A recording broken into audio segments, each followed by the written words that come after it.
आगे बढ़ाते हैं खबरों का सिलसिला। मैडम शिक्षिका का व्यवहार सही नहीं है, वो पढ़ाई नहीं करवाती है और अनर्गल बातें करती है। इस तरह की शिकायतें बुधवार को राजकीय उच्च माध्यमिक विद्यालय बिरामी के स्टूडेंट्स ने राज्य बाल संरक्षण आयोग की अध्यक्ष संगीता बेनीवाल से की। बेनीवाल बुधवार को स्कूल पहुंची स्टूडेंट्स से यहां चल रहे विवाद की जानकारी ली। डांगियावास थाना क्षेत्र के बिरामी गांव के सरकारी स्कूल के बाहर स्टूडेंट्स का ये प्रदर्शन स्कूल की शिक्षिका के व्यवहार के खिलाफ है।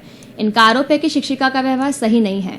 इस बीच राज्य बाल संरक्षण आयोग की अध्यक्ष संगीता बेनीवाल स्कूल पहुंची और स्टूडेंट्स से बातचीत की। इस दौरान स्टूडेंट्स ने शिक्षिका के व्यवहार की शिकायत की।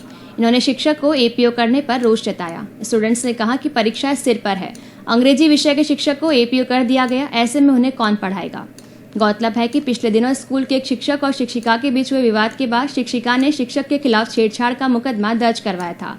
वहीं शिक्षक के पक्ष में स्टूडेंट्स और ग्रामीण उतर आए थे। इस घटनाक्रम के बाद शिक्षा विभाग ने दोनों शिक्षकों को एपीओ कर दिया था।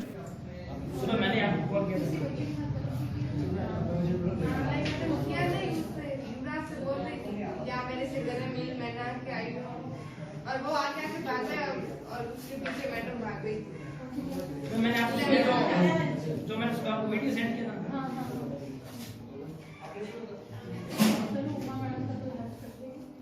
मैडम धर्मेंद्र सर की कोई गलती नहीं है। मैम सारे गांव वाले तो मैं बता रहा हूं, मैं झूठा है ना। मैम तो सारे गांव वाले ना हम नहीं थे, लेकिन बाकी वाले तो थे ना, उन्होंने भी किया तो नहीं थे ना, ऐसे करके वो मैडम ने किया। मैम सारे गांव वाले जो धर्मेंद्र सर को पता ना था, धर्मेंद्र सर को पूछा है। मेरे मम्मी एचके का टीचर चल रही है। मतलब आप धर्मेंद्र सर क्या पढ़ाते हैं? इंग्लिश पढ़ाते हैं। मैं बहुत अच्छी इंग्लिश पढ़ाती हूं। उमा मैम कैसी हैं?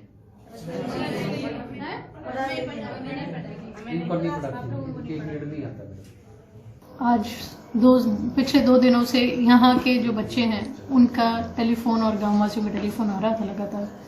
यहाँ पर जो आपस में एक अध्यापिका और अध्यापक के आपस में जो कहा सुनी हुई थी, उससे बच्चे काफ़ी डिस्टर्ब हो रखे थे। और बच्चों का जिस तरह से ये कहना था कि हमारे इन अध्यापक और अध्यापिका को यहाँ से हटाया जाए, हमारी पढ़ाई में व्यवधान आता है आपसी तालमेल में नहीं होने की वजह से, तो उसका अचानक मौका निरीक्षण करने आई थी। दोनों जो शिक्षक हैं उनको विभाग के द्वारा एपीओ कर दिया गया है और बच्चों से भी मैंने आज यहाँ पे बातचीत की और बच्चों को ये पूरा भरोसा दिलवाया है कि उनकी शिक्षा के आगे कोई तकलीफ नहीं आएगी। और यहाँ के प्रधानाध्यापक जी से भी अभी मेरी बात हुई, जिस तरह से वो अंग्रेजी के शिक्षक थे और बच्चों के इम्तिहान को देखते हुए प्रधानाध्यापक जी ने भी कहा है कि वो आज अल्टरनेटिव व्यवस्था आज ही जल्द आदेश निकाल देंगे।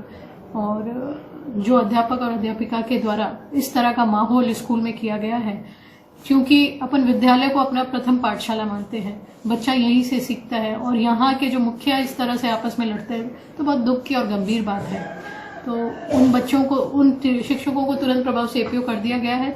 बात हुई है और मेरी प्रधानाध्यापक जी से भी बात हुई तो पता लगा है कि शायद थोड़ा मानसिक रूप से भी परेशान थी और जो बच्चों के साथ मैं नहीं कहूँगी कि व्यवहार के रूप में, पर हाँ बातचीत के रूप में जो गलत वर्ड्स यूज़ किए जा रहे थे, तो उसके मैं पुलिस विभाग में भी जानकारी लूँगी इसके बारे में कि उसके खिलाफ क्या कार्रवाई की गई है। और बच्चों के साथ जो बाल मन होता है, बचपन होता है, उसके साथ अगर कोई शिक्षिका इस तरह की बात करे तो एक बहुत दुख की बात है, बहुत गंभीर बात है। और इसका एग्जाम्पल बिल्कुल सेट होना चाहिए सभी स्कूलों के लिए कि जो हमारे गुरु होते हैं वो अगर इस तरह की बात करते हैं तो बच्चा कहाँ पे कुछ सीख पाएगा।